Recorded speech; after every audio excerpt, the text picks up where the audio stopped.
పిండి దీపం 11 రోజుల పాటు వెలిగిస్తే ఆర్థిక సంక్షోభాలు మాయం. దేవుని ముందు దీపం పెట్టి పూజ అందరూ చేస్తారు. కాని ఆ భగవంతుడిని ప్రసన్నం చేసుకోవడానికి పూజలో కొన్ని నియమాలు, పద్ధతులను తప్పక పాటించాలి. దీపం పెట్టడం అంటే ఒత్తులు వేసి నూనె పోసి వెలిగిస్తే సరిపోదు. ఒక్కో రకమైన దీపం ఒక్కో రకమైన ఫలితాలను అందిస్తుంది. దీపం ఏ దిక్కున పెడుతున్నారు, ఎన్ని ఒత్తులు వేస్తున్నారు అన్నది కూడా చాలా ముఖ్యం. ధనవంతులు కావడానికి మరియు పురోగమించడానికి జ్యోతిష్యం అనేక పరిష్కారాలను అందిస్తుంది. వాటిలో ముఖ్యమైనది పిండి దీపం. సనాతన ధర్మంలో దీపం వెలిగించకుండా పూజలు అసంపూర్ణం. దీపం వెలిగించకుండా రోజువారీ పూజ కూడా ప్రారంభం కాదు. ప్రత్యేకమైన రోజు లేదా పండుగ ఉంటే పంచరతి కూడా చేస్తారు. దీపారాధనలో ఆవనూనె మాత్రమే వాడేవారు.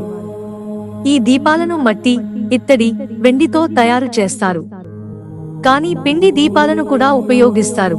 జ్యోతిష శాస్త్రంలో పిండి దీపం చాలా శక్తివంతమైనదిగా వర్ణించబడింది. ఇది జీవితంలోని ప్రధాన సమస్యలను అధిగమిస్తుంది. పిండి దీపం వెలిగించడం ధనవంతులు కావడానికి సమర్థవంతమైన మార్గం. పిండి దీపం వెలిగించడానికి సరైన మార్గం ఏమిటి?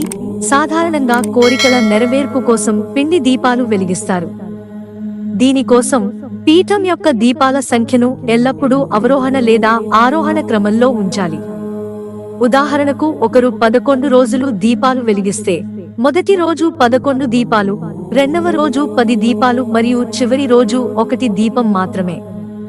లేదా మొదటి రోజు 1 దీపం వెలిగిస్తే చివరి రోజు 11 దీపాలు వెలిగించాలి. ఇలా పాటించాలి.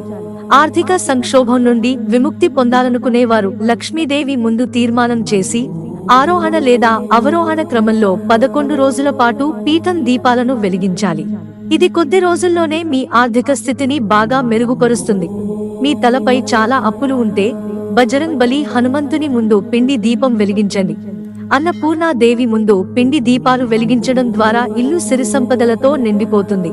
తరచుగా ఆర్థికంగా నష్టపోతే శనిదేవుని ముందు పిండి దీపం వెలిగించాలి. అన్ని అడ్డంకులు మరియు ఆర్థిక సమస్యలు తొలగిపోతాయి. విష్ణుమూర్తి ముందు దీపం వెలిగించడం ద్వారా దురదృష్టం అదృష్టంగా మారుతుంది. మానవ జీవితంలో అపారమైన ఆనందం మరియు శ్రేయస్సు ఉంది. దీంతో ప్రతి పనిలోనూ విజయం మొదలవుతుంది. ఏ సమస్యకు ఏ దీపం వెలిగించాలి? గోధుమ పిండి దీపం. మీరు ఏదైనా వివాదంలో ఇరుక్కున్నట్లయితే దానిని వదిలించుకోవడానికి గోధుమ పిండి దీపం తయారు చేసి ఆలయంలో వెలిగించండి. ఉద్ది పిండి దీపం. శత్రువుల నుండి గెలవాలంటే ఉద్ది పిండితో చేసిన దీపం వెలిగిస్తే విశేష ప్రయోజనాలు చేకూరుతాయి. జొన్న పిండి దీపం. ఇంట్లో మనస్పర్ధలు, గొడవలు ఉంటే వాటిని అధిగమించి శాంతిని కాపాడుకోవాలంటే జొన్న పిండితో చేసిన దీపాన్ని వెలిగించాలని జ్యోతిష శాస్త్రంలో పేర్కొన్నారు. దీంతో ఇంట్లో ప్రశాంత వాతావరణం ఏర్పడుతుంది. దీపం ఎలా తయారు చేయాలి? పిండిలో పసుపు కలిపి పిండిలా చేసి ఆవు నెయ్యి లేదా ఆవనూనెలో దీపం వెలిగించాలి. మిత్రులారా, ఛానల్ సబ్స్క్రైబ్ చేసుకోవడం మర్చిపోకండి. ధన్యవాదాలు.